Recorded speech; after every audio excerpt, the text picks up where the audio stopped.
Hello welcome back to Advi mum pregnancy caring. మీరు first time pregnancy అయ్యారా? So మీకోసమే ఈ బెస్ట్ టిప్ అన్నమాట. సో నేను చెప్పే ఈ టిప్ కనుక మీరు యూస్ చేస్తే డెఫినెట్లీ ఆఫ్టర్ డెలివరీ తర్వాత మీ బేబీకి ఫీడింగ్ ఇచ్చేటప్పుడు మీకు ఎలాంటి ఇబ్బంది అయితే ఉండదు. సో పిల్లలు కూడా చాలా ఈజీగా ఫీడింగ్ అయితే తీసుకుంటారన్నమాట. సో అది ఏంటి అనేది ఈ వీడియోలో క్లియర్గా తెలుసుకుందాం. వీడియోని అయితే చివరి వరకు అయితే చూడండి. మీకు నచ్చితేనే లైక్ చేయండి. సో వీడియోలోకి వెళ్ళిపోయే ముందుగా మన ఛానల్ అయితే సబ్స్క్రైబ్ చేసుకోండి. పక్కనే ఉన్న బెల్ ఐకాన్ అయితే క్లిక్ చేయండి. నేను పెట్టే ప్రతి వీడియో కూడా మీకు ముందుగా నోటిఫికేషన్ రూపంలో రావడం అయితే జరుగుతుంది. ఏదైనా సందేహాలు ఉంటే కనుక కింద కామెంట్ చేయండి.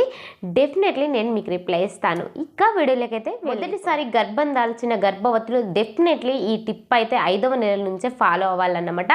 ఎందుకు ఇది ఫాలో అవ్వాలి అంటే ఇది ఫాలో అయితేనే రేపు మీకు డెలివరీ తర్వాత బేబీకి ఫీడింగ్ ఇచ్చేటప్పుడు ఎలాంటి ప్రాబ్లం అయితే ఉండదు. అది ఏంటి అంటే నిప్పుల్ని నలవడం.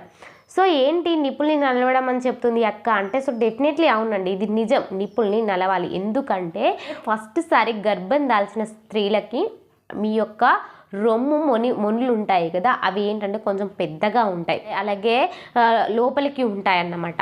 సో మీరు నేను చెప్పే ఈ టిప్ యూజ్ చేస్తే రేపు డెలివరీ తర్వాత పిల్లలకి ఫీడింగ్ తీసుకోవడానికి ఈజీగా ఉంటుంది. అంటే సో మీరు ఎప్పుడైతే గర్భం దాలుస్తారో గర్భం దాల్చిన తర్వాత 4వ నెల నుంచి లేదా 5వ నెల నుంచి మీకు గుర్తొచ్చిన ప్రతిసారి కూడా డెలివరీ అయ్యే వరకు కూడా మీ నిప్పులను అయితే ఎప్పుడు నలుస్తూ ఉండాలి.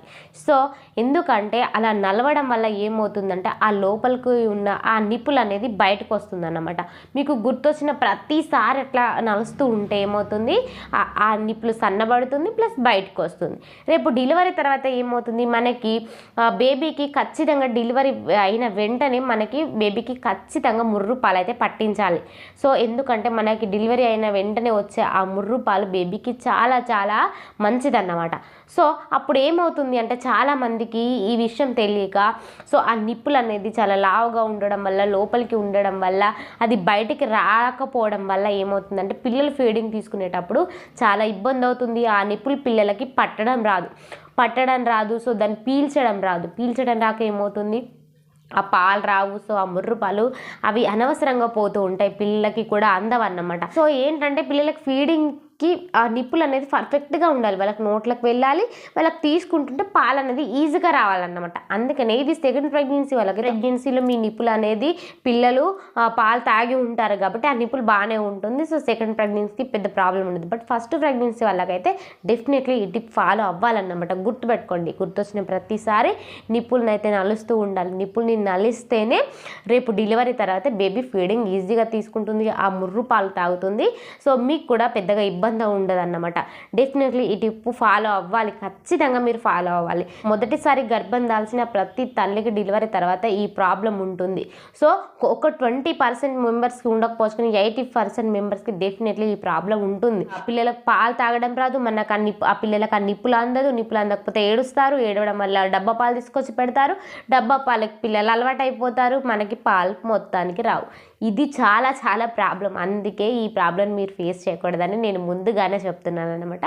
సో మీకు గుర్తొచ్చిన ప్రతిసారి మీరు బాత్రూంలో ఉన్నప్పుడు, ఇంట్లో ఎవరు లేనప్పుడు అప్పుడప్పుడు నలవండి, తప్పేముంది. సో ఎవరు లేనప్పుడు నలుస్తూ ఉండండి, 2 నిప్పుల్స్ని నలుస్తాయి, బయటకు వస్తాయి. అప్పుడప్పుడు గుర్తొచ్చిన ప్రతిసారి నలుస్తూ ఉండండి. సో మీకు చాలా యూజ్ ఉంటుంది ఈ టిప్, డెఫినెట్లీ ఫాలో అవ్వండి. సో నా ప్రెగ్నెన్సీ టైంలో నాకు నిజంగా ఇలా చెప్పేవాళ్ళు ఎవరు లేక నేను చాలా ఇబ్బంది పడిపోయాను. సో అప్పుడు కూడా సేమ్ నేను ఇదే సిచ్యువేషన్ అనుభవించాను అన్నట్టు. అంటే బేబీకి పాలు సరిగ్గా అందలేదు. సో నా నిప్పులు వాళ్ళకి బాబుకు అందక ఏడవడం వల్ల డబ్బా పాలు పెట్టినాము, డబ్బా పాలకు అలవాటు అయిపోయింది, నా పాలు మొత్తానికి రాలేదు. సో చాలా ఇబ్బంది అయిపోయింది. సో కొంచెంగా నేను బాబుకి పాలు అలవాటు చేసినప్పటికీ కూడా నా నిప్పులు చాలా క్రాక్స్ వచ్చేవన్నమాట. సో దానివల్ల కూడా నేను చాలా ఇబ్బంది పడ్డాను అన్నట్టు.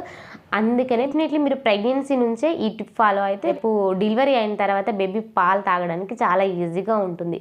సో ఫ్రెండ్స్, ఈ వీడియో మీకు నచ్చిందని అనుకుంటున్నాను. నచ్చితే లైక్ చేయండి, షేర్ చేయండి, మన ఛానల్ అయితే సపోర్ట్ చేయండి. Thank you so much.